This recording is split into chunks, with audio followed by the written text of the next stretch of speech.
Urtero urri ondajean begiak altxatuz miresten den ikusgarria da. Euskal Herrian goizuntan usoak numrea handian pasa dira eguraldiak lagundurik. Ikusi ginuen gaur aro hona izanen zela, alde batetik iguzkia, haize biziki guti, eta hor goizuntatik soragarria da. Ez da gelditzen, deia milaka uso pasa dira. Urruñako erlaitza migrazio unen behatzeko toki oberenetarikoa da.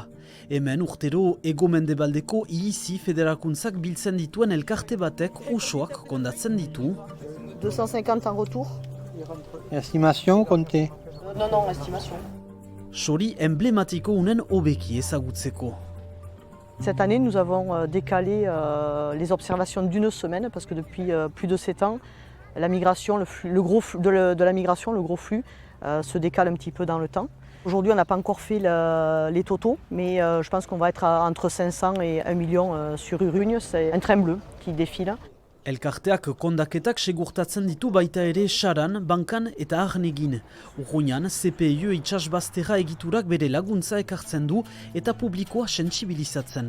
Gure lana ere da esplikatzea nola entretenitzen dugun, nola kudeatzen dugun espazio hori erlaitzarena, zeren eta ez padugu kasu emaiten, gune natural batzuk desagertzen balitz, penalitzateke txori migratzaile hainitzen zat, zeren eta ez lukete atsemanen haien gunea pausatzeko eta elikatzeko. Kopuruak egonkorrak dira, estimazioan arabera urtero 1.000.000 eta 800.000 uso pasatzen dira Pirinioetatik.